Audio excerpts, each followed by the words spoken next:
Love the Lord your God with all your heart, and with all your soul, and with all your strength. Ito ay nakasulat sa Deuteronomy chapter 6 verse 5 na nangangahulugan, buong puso at hindi kalahating puso ang dapat nating ialay o sabihin na nating ibigay para sa ating Diyos. Yung heart na yon ay buong mong pagkatao. Sinasabi din doon na may papakita ang ating pagmamahal sa Diyos ay yaong pag-iingat ng ating mga salita. Sinasabi sa Bible, out of the abundance of your heart, your mouth speaks. Ibig sabihin, kung ano daw yung laman ng ating puso, ating bibig ay magsasalita. Lalabas ang mga salita kung ano ang laman ng ating puso. Ito ay masama, doon makilala na ang puso ay masama. Kung ito ay mabuti, ibig sabihin ay ikay nagsasalita na umiibig sa iyong kapwa. Dahil ang iyong kapwa ay ginawa din ng ating Diyos. Kaya dapat lamang na mahalin ang ating kapwa sapagkat tayo ay kawangis ng Diyos. Tayo ay kamukha ng ating Diyos. Mamahalin po natin ang Diyos ng buo nating kaluluwa.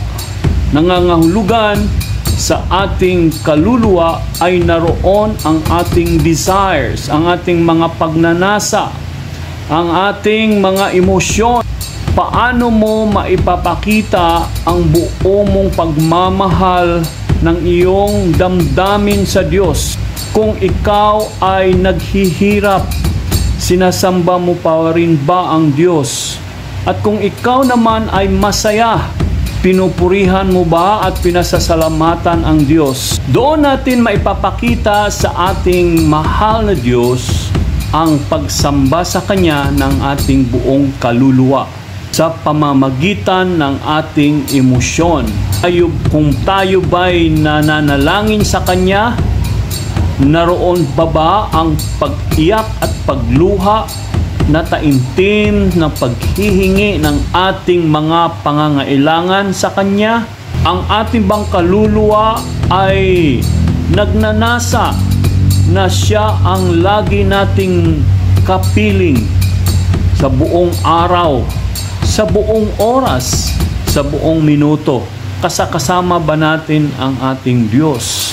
Mahalin din natin ang buong lakas na sa ating pagkanta, pag-awit, ating araw-araw na trabaho ay sinasamba ba natin ng Diyos? Ibinibigay ba natin ng buong lakas sa ating pagkanta o pagpalakpak sa Kanya? Tayo ay sumamba sa Kanya.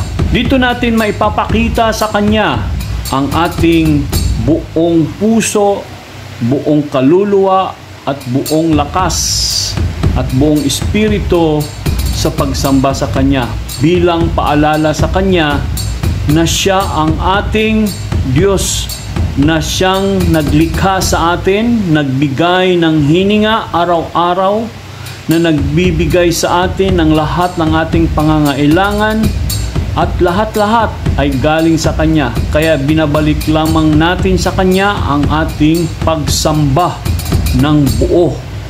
Dito matutuwa at nalulugod ang Diyos kapag nakita Niya ang ating puso, kaluluwa at lakas ay sumamba sa Kanya ng buo.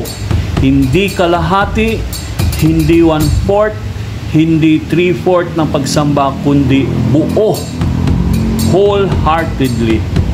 Kaya kailangan lamang natin na ating pagnilayan at ating imuni-muni ang mga bagay na ito at tanungin natin ang ating sarili kung tayo nga ba ay sumamba sa Diyos ng may buo na pagsamba.